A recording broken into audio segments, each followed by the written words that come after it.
Hey, what's up, guys? Welcome out to another episode of According to Kaz and Queen. And as always, I'm Kaz. And I'm Queen. And this is this little podcast of ours. These are conversations that take place between a husband and wife in the privacy of our own home that we bring to you guys, sometimes to make you laugh, sometimes to make you think, always to be introspective, and to always open up the lines of communication between men and women, husbands and wives, boyfriends, girlfriends, friends and lovers. All of those good things, man. We appreciate you guys for tuning in with us. Of course, as always, we are on all streaming services. So make sure you check us out there on all streaming services. We are also on Black with No Chaser Radio. All right. Make sure you download the BWNC Radio app. The BWNC Radio app. Make sure that you download that. All right. You can check us out. There's a lot of other great podcasts on there as well. Our colleagues, our brothers in the podcasting world, the Vibe Controllers, are new and on the BWNC Radio app as well. So make sure you check them out. And make sure you check us out on Facebook, we're on Instagram, we're on Twitter, we're on TikTok, and of course we're on YouTube. So you know what the drill is, of course. When I put my finger right here, bam, right there. Make sure that you are following that YouTube channel. All right, we're inching closer to 1,000 subscribers. We still at it again. All right. We still at it again. Make sure y'all holler at us. Make sure you go to youtube.com/Brad Kamikaze Franklin. youtube.com/Brad Kamikaze Franklin. Check it out. Make sure you follow us there. And of course, you know this is brought to you by the Kundi Collection. www.kundicollective.com. That's www.kundicollective.com. And as we're getting ready for debate night, we have broken out the brand new logo, the brand new According to Kaz and Queen merch for all of you people out there that are fans and lovers of the show, that stop and tell me that you enjoy watching us on YouTube and listening to us and laughing at the stuff that we have to say. We got some merchandise for you, and we got some more coming up, but you can go to www.kundicollective.com and get your official According to Kaz and Queen right here. T-shirts. You can get your According to Kaz and Queen merch. We're going to have T-shirts and we're going to have hoodies coming up. We're going to break some of that out for y'all on debate night. We're going to tell you about debate night. It's coming up real fast, man. So we are excited about what's going on, man. So make sure you bask in the T-shirts while y'all are checking us out today, man. New logo is up. We got the banner up. We're in a new spot. Actually had somebody to comment on the YouTube page and said that the new setup makes them feel like they are right in front of us and right in our living room, really? Enjoying the conversation with us, of course. That's interesting. Yeah, so we appreciate that. You know what I'm saying? We tried to make this as comfortable as possible because we are in the place where most of the conversations that we bring to you guys, this is the place. This is the exact place where these conversations take place. So it was only appropriate that we bring it to you guys right here. So we can go ahead and get this started, man. I sent this to you on the inbox from your favorite rapper of all time, who you love dearly, who can almost do no wrong. His name is Sean Carter, Jay-Z. Woo! Y'all hear that? Yeah. Every time you say his name, just automatically happens. All right. Can you hear me? Take it easy. Okay? Yes, you're good. Okay. You're good. So, we saw the Heart to Heart show. For those of you that have not watched Kevin Hart's Heart to Heart, there's some good interviews on there. Good interviews, some good guests. Very good interviews. Good information. He's in season 2. Season 2 had a lot of heavy hitters on there. He had The Rock on there. He had Dr. Dre on there. And of course, he had Jay-Z. Jay-Z was on season 1. Jay-Z was on season 1. So, you know, the way that social media works, of course, someone plucked out this little clip from season 1 and put it up on the internet, and Jay-Z was kind of commenting with Kevin Hart about going to the family reunions and the cookouts and hooking up with family and having people asking him for money and pitching him ideas. And the internet, of course, took that and it became a debate for a couple of days. People were, asking the question. Jay-Z is a billionaire and his cousin was asking him for $4,800. I don't know how accurate of a story that was, but Jay-Z, of course, told his cousin that he was not going to give him $4,800. And then there were those who said that, he was being a miser and he was wrong for that. And then there were those, of course, who said that the cousin was being entitled for asking for money. So this is your favorite rapper, but these are discussions that we've had. I don't know if we're actually the family members. We can't be, because I don't think anybody ever asked us. I don't ask, and they don't ask me. Okay. That's a pretty simple premise right there. Cut and dry. But I accept, though. Oh, absolutely. But in watching the clip, what are your thoughts? Jay-Z's a billionaire, and going to the cookout and having your cousins and family members asking you for money. Incidentally, Cedric the Entertainer had a clip where he said that he had to cut off the family fund that he had started, that he was giving money to the family members because they kept continuously They're gonna run it out, coming back and asking for money. But Jay-Z is a billionaire, so that's an entirely different tax bracket. But for you, what's your thought on that? My thought is we don't have enough information to even be making any type of stances or giving any opinions at all. I mean, well, that's true. Because what do you need the money for? Jay-Z might not have believed in what he was asking for the money for. He might be a habitual asker. It could be that he just gave him $5,000 a day before or a week before. Who knows? We don't have enough information to be counting that man's pockets and saying that he should have gave him the money. And we don't have enough information to say that the young man was entitled. Did Jay-Z say that himself?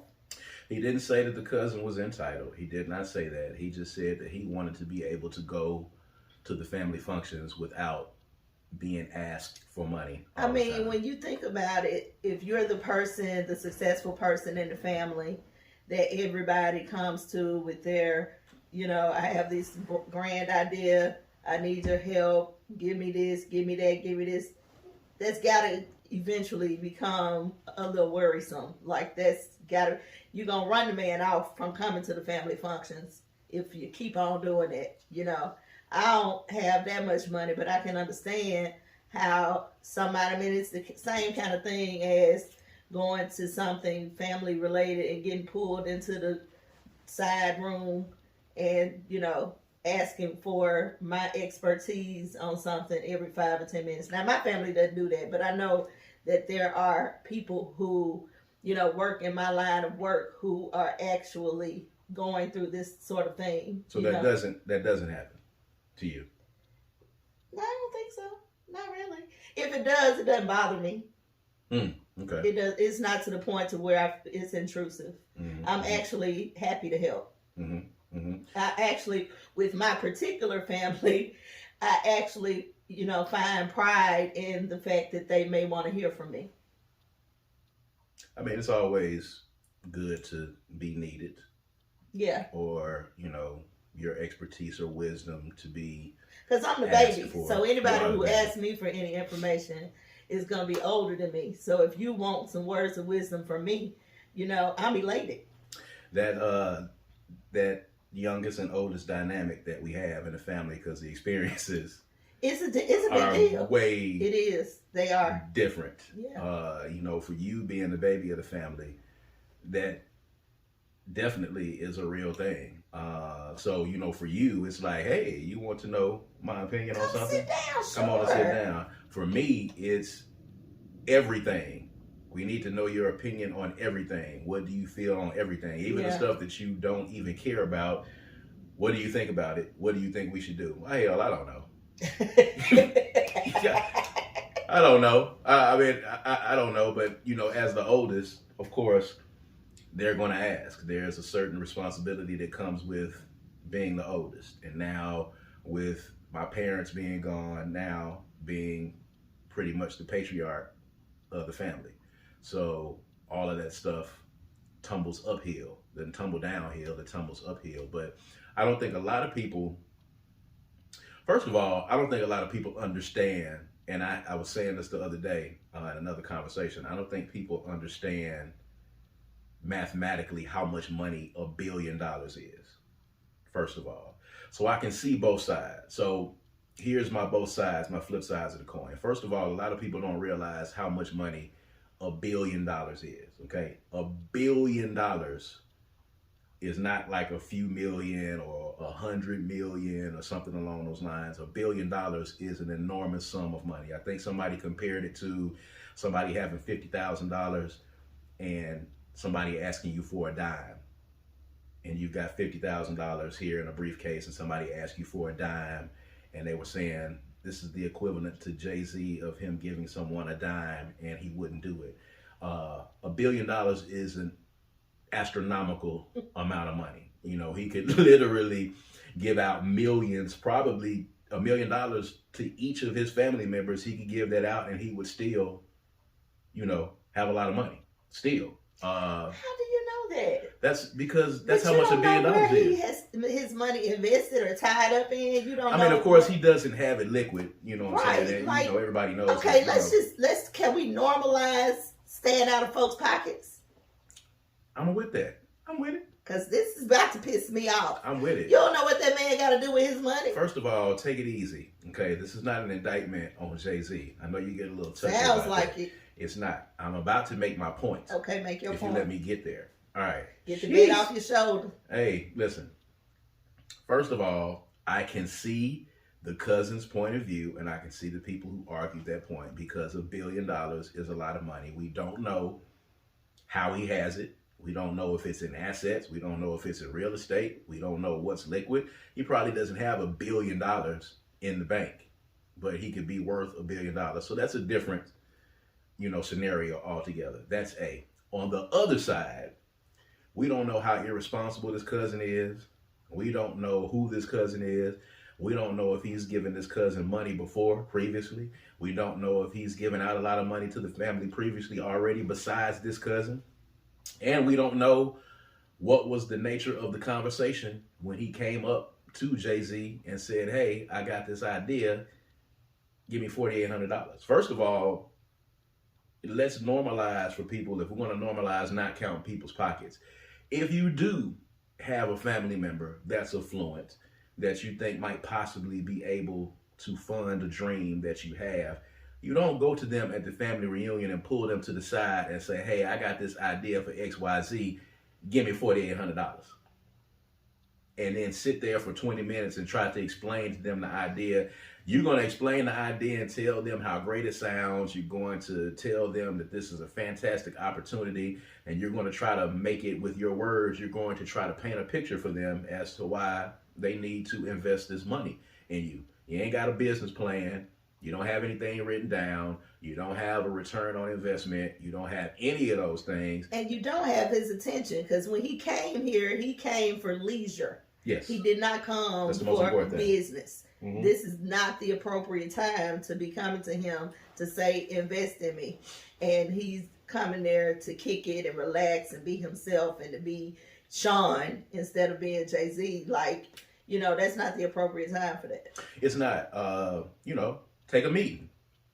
You know, you handle your family members, your affluent family members, and I know this is for athletes and for entertainers all the way across the board. You handle them like you would handle going to a bank. It's the same scenario. You have to treat them in the same fashion that you would treat a stranger at a bank or any financial institution that you are going for and you're asking for a loan. That's the first thing. That's the first thing that's going to get your pitch listened to. That's the first thing that's going to help you to get the respect of that family member, because you're coming to them with an idea. People don't have money to just give away and just give to you. There are a lot of people out of the kindness of their heart who would. My wife knows that, you know, I'm very frugal, extremely frugal. If I had $1 billion, even if I had access to it and it was liquid, I don't think that I would be just handing out $5,000 here and there. It's just something that's just not in my nature. I think that's a difficult thing when you work for it. So, I mean, I just think it's hard, and I think it's disingenuous for you to be mad at Jay-Z because you don't know the situation, or to be mad at anybody. It is a sense of entitlement, in a sense. And also, in another sense, you know, it's silly. if I had $1 billion, I would do one of two things. I would give my siblings money, and I would stop any of their children from asking me. I tell them to ask their parents to give them money from the money I gave them. Mm-hmm. I'd give them a lump sum. Or the second thing I do is I put them on a monthly, I'm giving you money monthly. Mm-hmm. Don't ask me for nothing outside of what I give you. I'm giving you what I can afford to give you. What now is anything I give you is gonna be extra. I ain't trying to have you quit your job, but anything I give you is gonna be extra and it'll help you out. But once I give that to you, you figure out what you're gonna do with it, and don't keep coming back to me asking every time you have a bright idea for me to fund that, because it's not about how much money he has. It's really just about respect. Yeah. You know what I'm saying? Yeah. Like you go to ask him for too much, it gets to be disrespectful. Ain't nobody over here. He got 3 children, 4 children, 2. I mean, that we know of. Yeah. After that, and his wife, those are his obligations. So anything else that he does would be from the kindness of his heart. If he's not feeling kind one day, how you gonna get mad at him on how he spent his money? He earned that money. Indeed. So you can't get mad.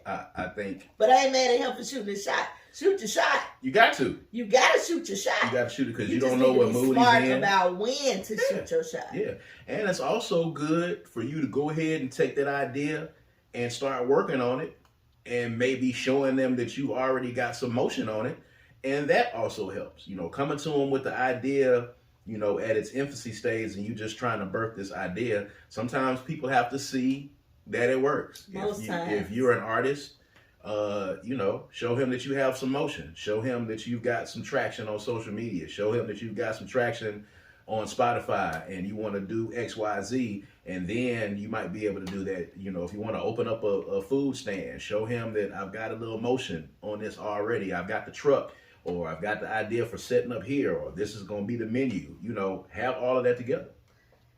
Ask for an investment and show him how it would benefit him to be a part of what you're doing. That's your best bet.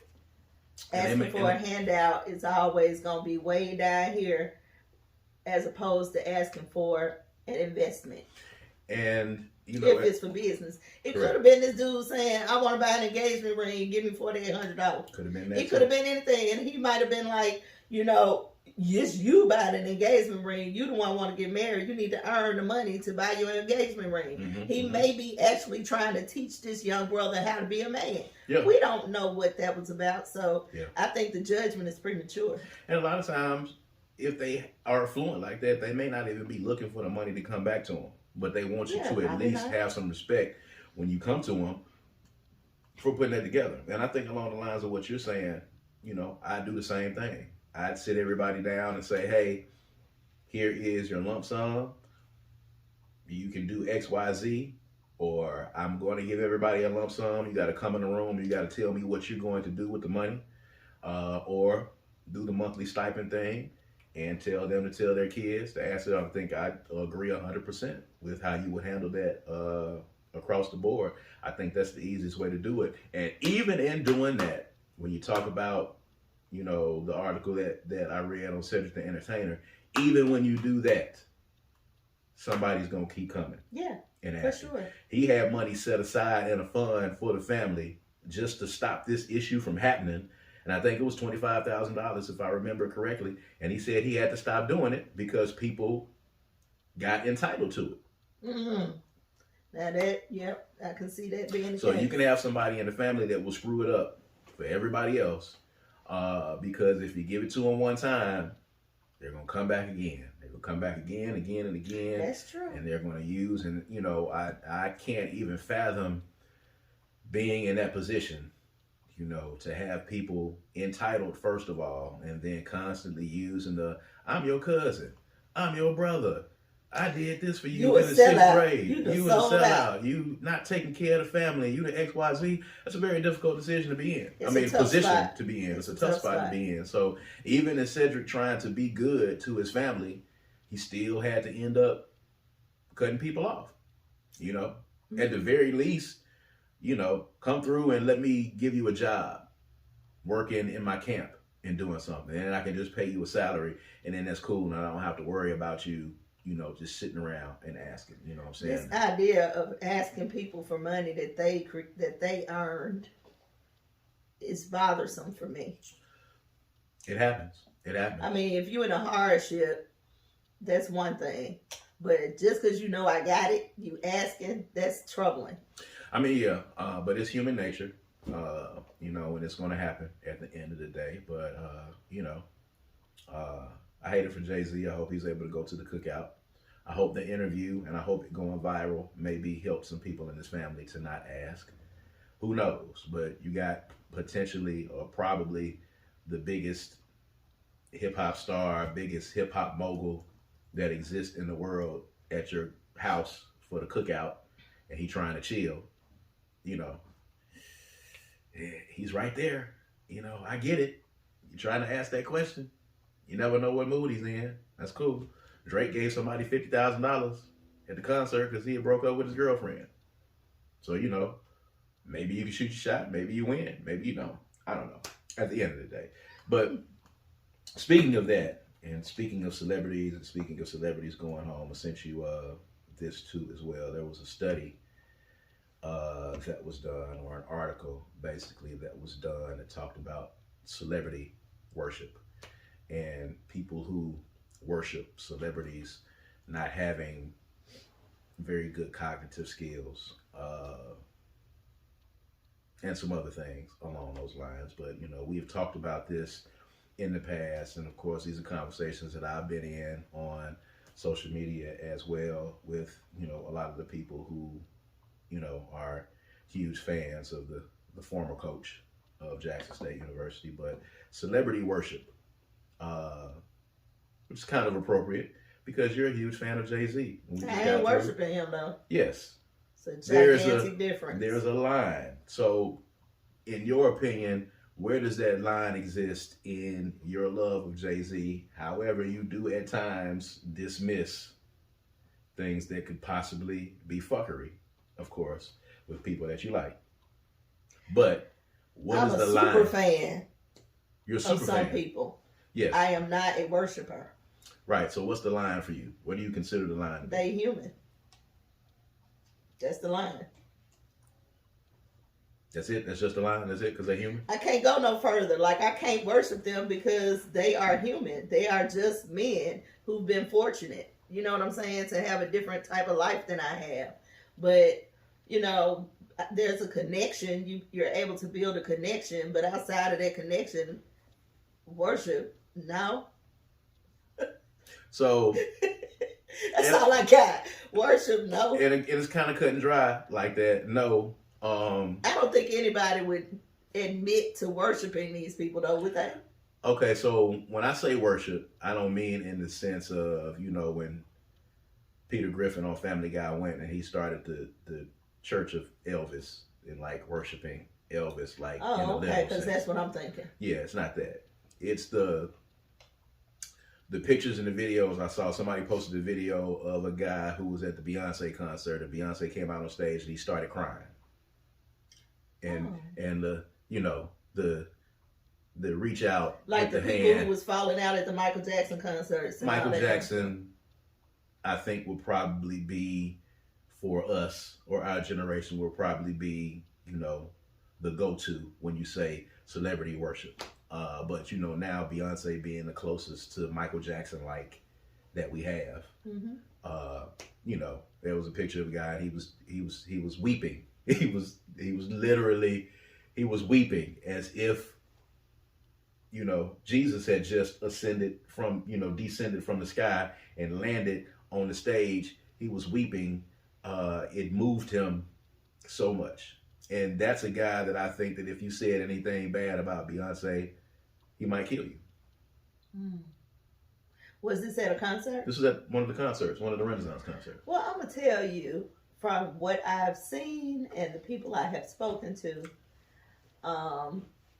the energy was super high at every one of her shows. Mm-hmm. Mm-hmm. And if you are sensitive to energy or empathic, it's very hard to not be consumed by that energy. And she's the direct focal point because she's the one who is at the helm of the energy in the building. Mm-hmm. So the energy was directed to Beyonce, but I'm not sure necessarily that it was, worship as much as it was just being filled with the energy in the room. People have described it as feeling very free, very just like relieving, because there was no, like, people were able to be themselves. It was a room full of people who were able to be themselves in a safe space, enjoy some music, sing along. Beyonce is very participatory with her crowd. So people felt like they were a part of what she was doing up there. The experience itself was high energy. Mm-hmm. I am one of those people, empathic and very sensitive to energy. So I have been at concerts where I have cried, and it's a lot of it comes from the energy in the room, but it starts with the person who is providing the energy, right? Mm-hmm. So it's just automatically going to be Beyonce because it's a Beyonce show. Does that make sense? That makes sense. And I can't argue that point. I think for me, because you can be a part of an experience and it move you spiritually. I mean, it happens in people's churches every Sunday. Yes. So, which is a house of worship. And they can accept it in church, and that's fine. But if it happens, and it's music, right? Mm-hmm. Music is really the catalyst. But it's music made by a particular person. So it's different than you worshiping a deity per se. Much along the lines of you saying, okay, there's still people. That depends on the person, the individual. Okay, that's fair. That's fair. So I've seen, I don't mean to cut you off, but I have seen, the candles that I sell, the affirmed candles. Mm-hmm. I have seen candles that are affirmed with Beyonce's energy out there. I think that's crazy. But there are wait. Basically, they put her picture on there and put the energy of whatever it is that Beyonce-like energy that they want to put into the candle. They put it on there. They're just putting her picture? The picture is on the candle, yeah. I've seen it for Beyonce. I've seen one for Michael Jackson. Yeah. They out there. And they're supposed to be having their energy on the candle. I suppose, yeah. When I affirm candles, I'm putting an energy into the candle. Mm-hmm. So when I see a Beyonce candle that looks like the candles that I affirm, I assume that they trying to do the same thing. What do you feel about that? Do you feel like they're being genuine in saying that they've got Beyonce's energy affirming this candle? Do you think that's genuine? I'm not gonna say that. I don't know if I would measure it as genuine or not, because I actually believe that it depends on the user and the person who made the candle. Mm. I have difficulty when it comes to that, because I don't even purchase stuff from people that I don't know. Mm-hmm. So it would be difficult for me to know what I was getting out of this candle with Beyonce face on it. So that I wouldn't partake, me personally. So for me, and that's part of it, because that is what I think about worship. That's worship. For me, it is the people. For instance, when R. Kelly was on trial, the people who completely were in denial about the fact that he did this, and in no way, shape, form, or fashion found any fault with R. Kelly at all. The people who, when Tory Lanez shot Meg Thee Stallion in the foot, of which he is now incarcerated for and will be for close to 10 years, still... And I don't understand how he got so much time. I got to go back and look at it. And it depends also because of where it happened as well. But I'll go back and we'll put a pin in that for later on. But the people who could find no wrong in Tory Lanez for what he did, the people who could find no wrong in Bill Cosby, the people who, find no wrong in the former coach of Jackson State University. People who ride with people so hard that even when they blatantly do fuck shit or are bad people, it is dismissed.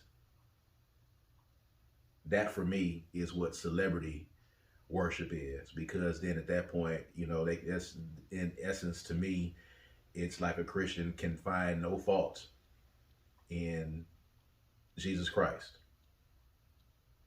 the perfect being, and finding no fault in it. So they're not going to accept any criticisms of that. But when you have these folks that have clear evidence of the person that you like doing fuckery, and you still support them and deny the existence of said fuckery. There's still people right now to this day that are saying that R. Kelly does not deserve to be locked up, that Bill Cosby does not deserve what he's gotten, that Tory Lanez did not deserve what he's gotten, that, you know, everything that they do is lauded and applauded, even when it's wrong.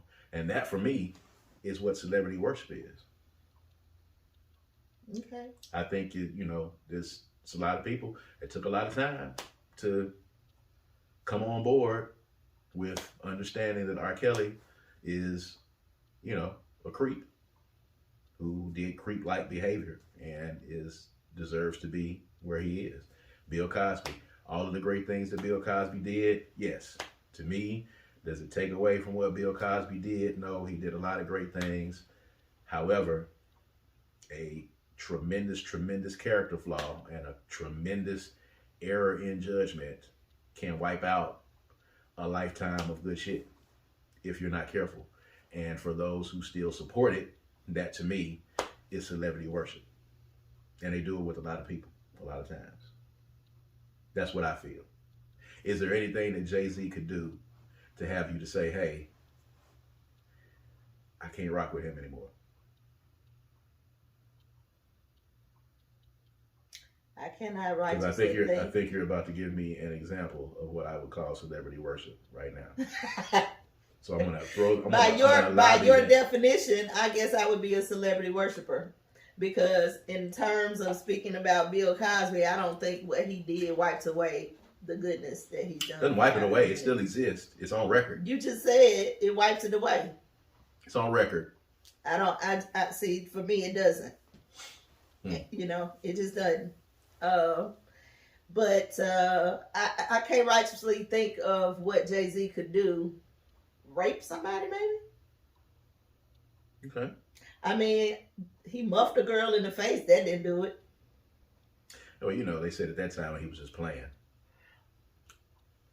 I don't know what, if he left Beyonce, that wouldn't do it. No, that wouldn't do it. I mean, people leave people all the time. So yeah, I don't know what it would be. Murder? Not necessarily. Wow. It depends on what happened, why he murdered them. He shot somebody in cold blood. For what though? They might have deserved it. He might have felt threatened. They stepped on his shoes. Except that Jay-Z wouldn't do that. Okay. That was a bad example. But, you know. So the thing that I think you might be missing is that, and I'm speaking to you as a super fan, mm-hmm. when we connect to an individual and they we carry them through these times in our lives and they become a part of, you know, our development for mm-hmm. whatever reason. Mm-hmm. When you attack them, that connection is attacked, right? Mm-hmm. So it's difficult for us to separate the usness from the themness at that point. So insulting or trying to make us not listen to R. Kelly because R. Kelly is a creep, or them because I don't really anymore, depending. I do sometimes. Mm-hmm. But, you know, you're taking away something from me that has been a part of me. And I'm able to separate what that was for me from who he was when he wrote it. And I'm just speaking in a general term. Mm-hmm. But R. Kelly is egregious. Like, he is not on the same lines to me as a lot of these other people that you mentioned. R. Kelly is kind of in a category of his own because he just kept on and kept on. I mean, it's just like Michael Jackson. Michael Jackson was continuously accused of touching little boys. Because he continuously put himself in those compromising But situations. he still didn't get the R. Kelly treatment. People are still playing Michael Jackson to this day, everywhere you go. It's Michael Jackson. So, does that mean that when you get to a certain point, it's okay to overlook it? It's not okay to overlook it. And really, in my heart of hearts, if we're being honest here, even with the naivete that Michael Jackson exhibited in a lot of instances, and I don't think he was as naive as he tried to come across, you know, something happened somewhere. Where there's smoke, something was inappropriate. There is fire. Now, that came up way too much. It came up way too much. You know, he was doing it all the time and was kind of laissez-faire about doing it too as well. You know, he said that he was doing it and, you know, he was like, I'm just chilling. People let him make it because he played this childlike innocent. I mean, it's Michael Jackson. No, he. You know, couldn't be me. You know, that type of thing. But in the back of our heads, we were all going, Michael, I don't know. I think you did that shit. You know what I'm saying? He made Thriller. He made Thriller. He made Thriller. R. Kelly made quite a bit of songs too. He didn't make Thriller.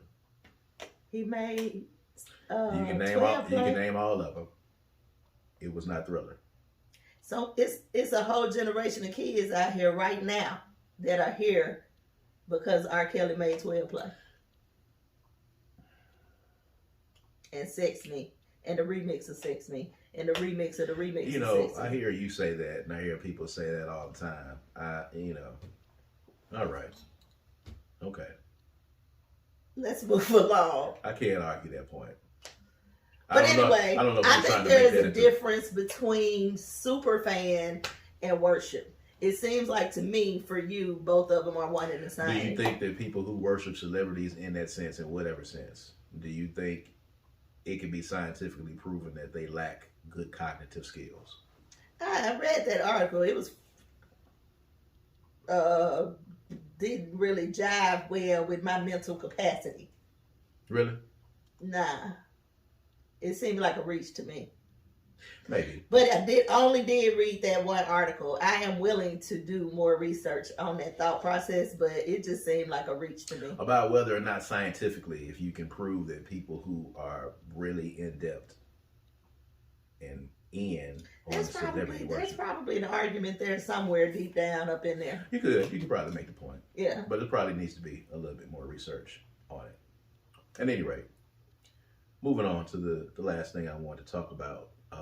There's also an article that I sent that, and I've seen a lot of this lately. A lot of this.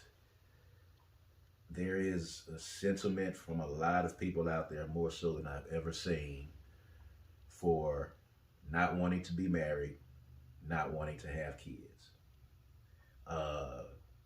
You know, I think the sentiment of, you know, take care of yourself, set boundaries with people, all those things that this article talked about. But there is a sentiment out there from a lot of people that, you know, marriage and having kids is not the goal anymore and not the thing to reach for. And I'd rather not just deal with it. And even if it's not the married thing, there are a lot of married people who have made the conscious decision off top that I don't want to have kids. And I don't know if this is going to be a trend that's going to grow. I have my thoughts on it. But, you know, as a married couple and as a happily married man, looking at it, I'm disappointed in a sense. But also, I can understand it in a sense. From being a married man and having kids, I can understand the sentiment. But do you think it's something that's affecting more young people? Do you think it's a sign of the times? Do you think it's a trend? Why do you think that's the case right now? I think it's a sign of the times, actually, the times we live in. But if I'm being quite honest here, I think they need to do another study to see how many people are saying that because they are riddled with trauma Mm-hmm. or because they really do feel like they don't want children or they don't want marriage. I think a lot of people say they don't want it because they don't believe they can have it because it hasn't worked out for them. That's not saying all of them. I know plenty of people, not plenty, a few. I know a few people who righteously in their souls don't want children, which is easier for me to believe than to believe that they don't want marriage. Mm-hmm. Children ain't for everybody. Marriage is not for They're everybody. not, and we've got clear cases that exist of people who did not need to have children. Yeah, there are plenty of people out there who should not be forced to parent. Should not, and should not be parenting. Like almost to the point where the kids should be taken away from them. Yeah. Well, hell, there's some people that's married whose spouses should be taken away. That's true. That's true. I think when you got into the tradition of this is what you're supposed to do, you know, we all, for those of us that are older, came up in this world where, you know, you're supposed to go to college, get a job, you get married, you have kids. You got the older people. I always talk about, you know, for me, it's just extremely off-putting.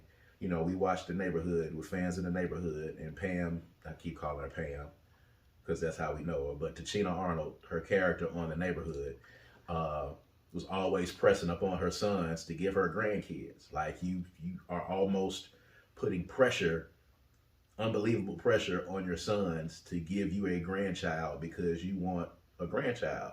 And when one of the sons, Marty, said that he didn't want to have kids, and him and his wife weren't going to have kids, she was visibly upset and verklempt about that. But it turned out that he really did want to have children. It did. He just was with a woman who didn't. So he just accepted her position, but that's not what he really wanted. I will say this. I think that what we're seeing in this time right now in our lives is our generation being more open with our children and giving them the freedom to express themselves and indulging in their thought processes and having full-on conversations with them. Things that our parents didn't do. Our parents told us this is what it is. You go to school, you go to college, you graduate high school, you go to college, you find you a man, you get married, you have some children. That's your life. We are teaching our children, and most people our ages are teaching our children to find yourself and do what makes you happy. So in turn, we're finding that some people are identifying that I don't necessarily need to be married to be happy. Right. I don't necessarily need to have children to be happy. Right. Women are finding that I don't necessarily want a man. I might want a woman. Men are finding I am not interested in women. I want a man. Because we have lifted that shallow veil that was placed on us from our parents who did it because their parents did it to them, who did it because they needed to give them a directive. Because there was no directive before that. This is the plan. Follow this plan. Do that. Well, now we don't have to do that. So we're living in a time where people are building their lanes instead of following the lanes that were put down for them. Yeah. So of course we're going to find that more people are opting out of marriage and opting out of having children. So I think it's a sign of the times, most definitely. And I think that's fair, and I think as time evolves, I think it's cool. I'm going to be honest with you. I think there are a lot of younger people that watched their parents struggle, not just in marriage, but they watched their parents struggle to raise them and feed them and clothe them, and were cognizant of the challenges that existed in taking care of kids. And I think a lot of people was like, hell, I don't want any parts of that. It's a lot of kids who raise their siblings, who have said, when I get done with them, I done raised children. I don't need any more. Yeah. You know what I'm saying? And I think it's fair because the cost of living now, I think people, you know, even when I'm thinking about it now, I get lightheaded because, you know, my sons, my daughters could possibly be raising kids in a generation where the prices on shit just become so exorbitant that it's just crazy. Like I'm scared for where things are going to go, from where the housing market is going to go, from what it's going to cost. Like I remember car notes when I got my first car. My car note was $175. Wow. When was that? I think it went up to. Was that in this decade? Like, when was that? Hey, listen. I know you get tickled all the time.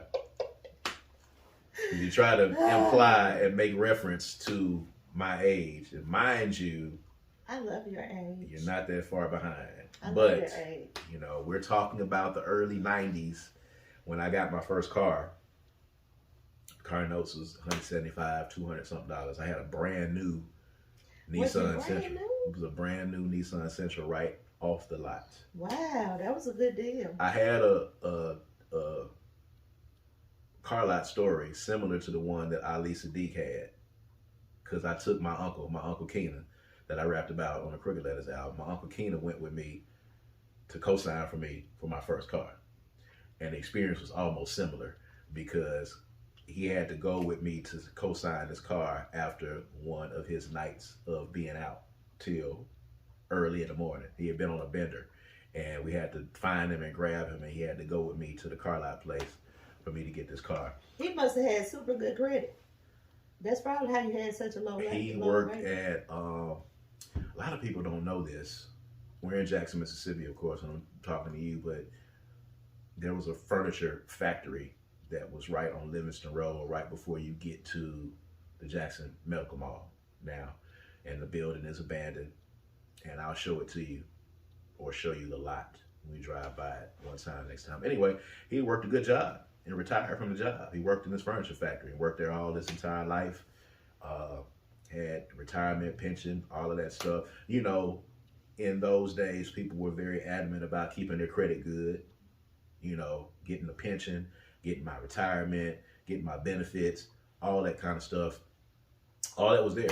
And, you know, he went with me to get this car. But at any rate, in the early 90s, the car notes were $175, $200 something dollars. He went up to like $300.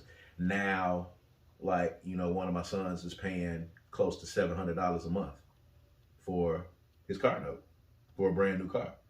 And most people are paying $500, $600 a month for a car note now. And it's crazy.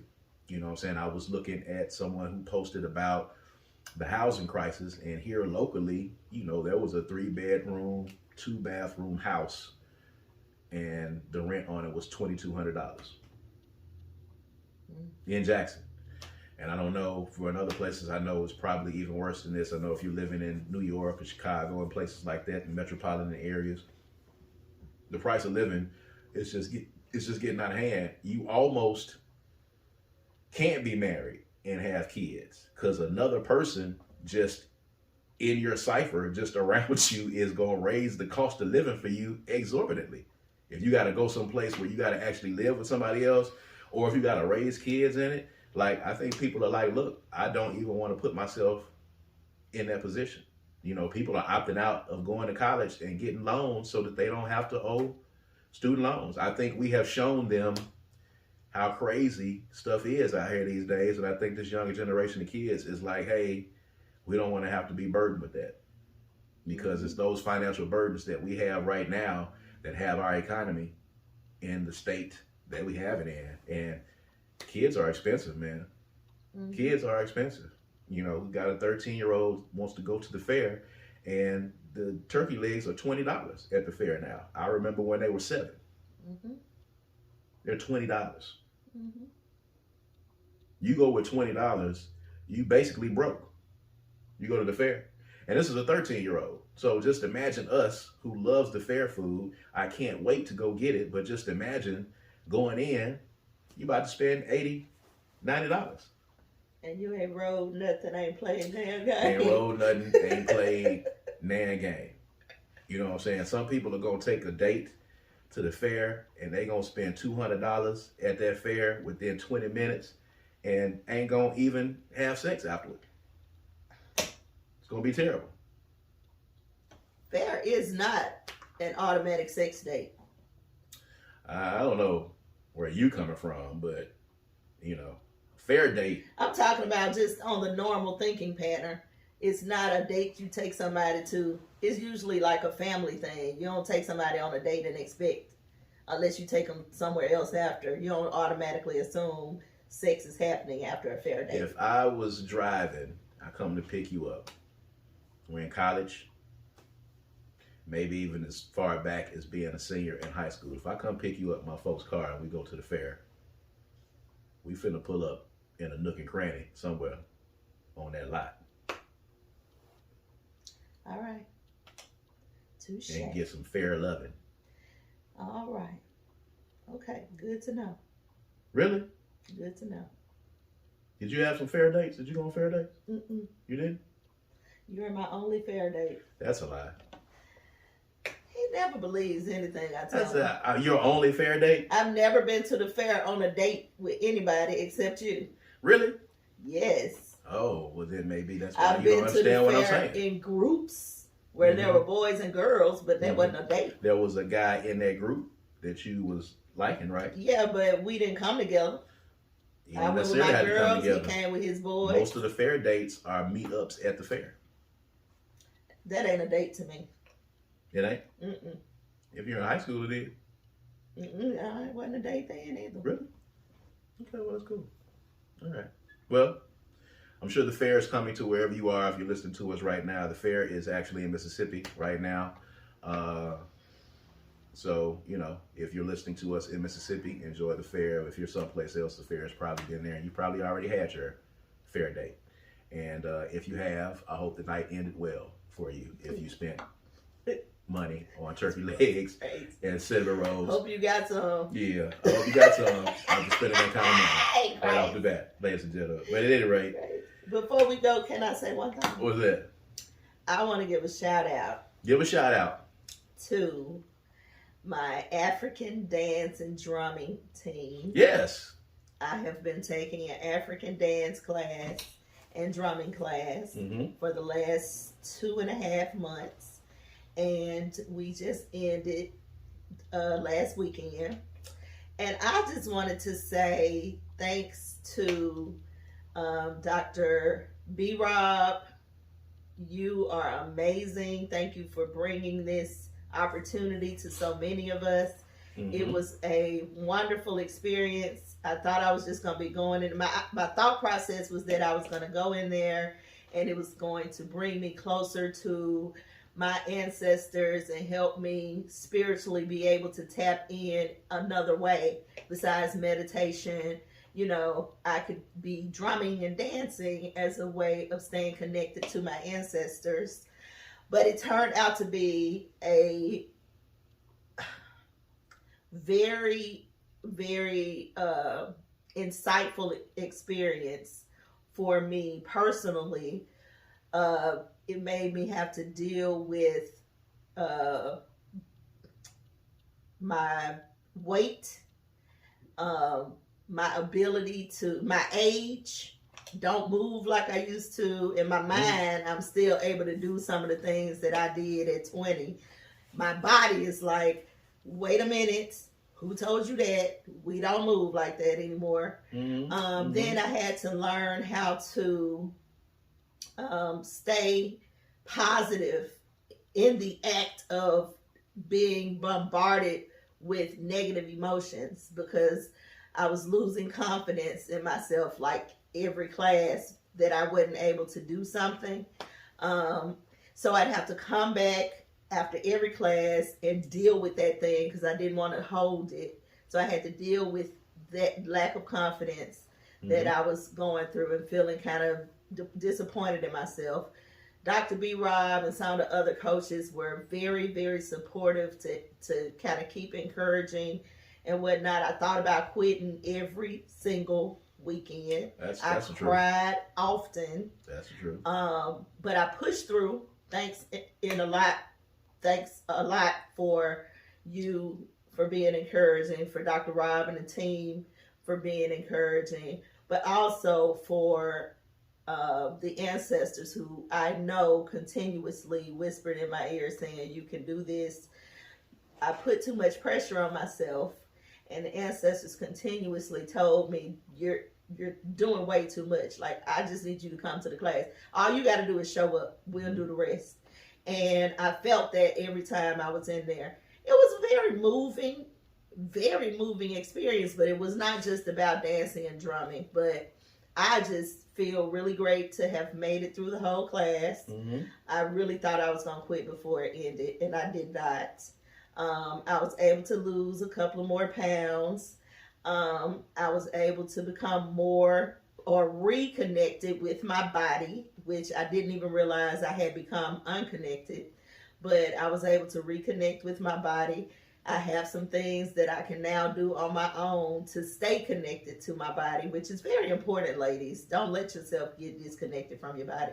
And it happens without you even knowing it, especially if you're continuously doing the same thing every day and you don't push yourself. So you never know what you're able to do and what you're not able to do. So, now I am looking for a way to continue African dance class after the dance class, because it struck something in me. It is a way to stay connected to the ancestors, but it's also a way to continue to grow in the me-ness of me. So shout out to y'all. It was a great class and a great experience, and I love everybody who was in that room. The drummers were magnificent, and it was just great. Cool. So shout out. And you finished it, and I'm proud of you for finishing it. It was tough. And you can use this as the stepping stone to go to the next thing. It was a learning experience. You learned about yourself, and you learned where you are at now in life, and you are becoming cool with that. And you are accepting that, and accepting where you are, and accepting having to work through some of those obstacles and some of those. And some of the times you got to work through stuff. Yeah. Immediately, like you got to really sit down with it and put that thing to work and figure it out. We gotta talk about that, because when you become comfortable with your mortality, and you become comfortable with aging, and you become comfortable with the evolution that comes with age and experience, it's a lot easier to handle it than trying to fight it and trying to deny it. Embracing it is a lot easier, and it takes a lot of stress off of it. I think my problem was I just had not given any thought to it.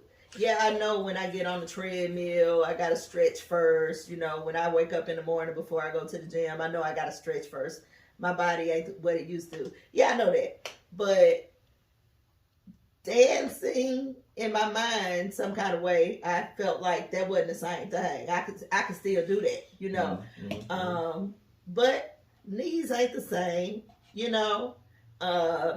your wind is not the same. Mm-hmm. So it's very different. And if you're not cognizant of it, it'll take you. So I learned so much from this class, so much about what I have not been paying attention to. This whole year for me actually has been a lot about me figuring out things that I've just taken for granted for 20 years, So this was just more of that. That's good. We definitely want to talk about that and touch on that a little bit more. Just, embracing it, embracing life, and embracing the wisdom. I think that's an important thing. And we're going to talk about that dance class a little bit more. Don't forget, guys, November the 24th, debate night. This is Jackson, Mississippi. It's going to be the first city. It is a live, interactive, social experience with libations and live music. It's going to be grown folks talk. It's going to be Kaz and Queen. It's going to be our homies, the Vibe Controllers. It's going to be Melanie Sanders, Pia Najar. We're going to be at Center Stage, Jackson. Center Stage Event Center on November the 24th. Tickets are on sale now. They went on sale October the 2nd. And you're going to see the promo out there. Basically, you're going to see what me and my beautiful bride do here. We're going to do it live on stage. The Vibe Controllers are going to do their thing live on stage. Melanie and Pia, we're going to be talking about dating. We're going to be talking about marriage. We're going to be talking about sex, love, rock and roll, all of that good stuff, man. We're going to be talking about it with some great live performances and some libations. It's going to be a very cool, interactive experience. It's a take on date night. So get your significant other, get your wife, get your husband, Get your girlfriend, boyfriend, your fiance, or if you want to make it a date night with your homegirls, you can come and do that. If you want to make it a date night with the homies, y'all don't have to call it a date night if that feels weird to you. Date night with the homies. Boys night out. Boys night out. Or you could, come with whatever. You can make it a double date. We even got VIP tables for the double dates. You might come single, but you might leave with somebody. You might leave with somebody, you know what I'm saying, to come in. So you have the opportunity to ask questions, get involved in the conversation. It's going to be really an interactive social experience unlike anything that the city has ever seen before. Jackson, Mississippi is going to be the first city. We're taking it all on the road for 30 pluses. All right. It's going to be grown folks talk. I know y'all are used to seeing a lot of the 20-somethings on social media give their take on relationships. But them youngsters ain't lived life yet. They don't know about this marriage thing and what it's like being deep off in this thing, man. And they don't know what dating is like when you get into your 40s and your 50s. So we're going to talk about that for people that can understand that. Or 30s, 35. Or 30, 35 and up too at the same time. So it's going to be a grown folks night. Make sure you check it out. All the information is out there. You can make sure you follow this channel and make sure you follow Debate Night on YouTube as well. Go follow the Debate Night channel. Follow Debate Night on all the socials. Follow Debate Night on Instagram, on Facebook, on TikTok as well. And you're going to see all of that promo out there, man. We took a really dope photo shoot. What's the IG handle? It's Debate Night. The IG handle is It's Debate Night. Debate Night on Facebook and Debate Night on YouTube. So make sure you go and check it out. And you'll see all that dope promo, man. The promo was going to be really dope. Rollout is going to be dope. The photo shoot was dope. It's going to be crazy. Something unlike anything that you've seen before. It's going to be really cool, man. So shouts out to everybody that's participating. So on that note, we always get to the end and then there's something that we forgot that we had to go on to. But we're now officially at the end of the episode. We appreciate you guys for joining us and sticking with us. Of course, we are live, all right? Season 3, I'm sorry, of According to Kaz Queen. As always, I am Kaz. I'm Queen. We're going to see you guys next time, all right? Peace and power. Peace.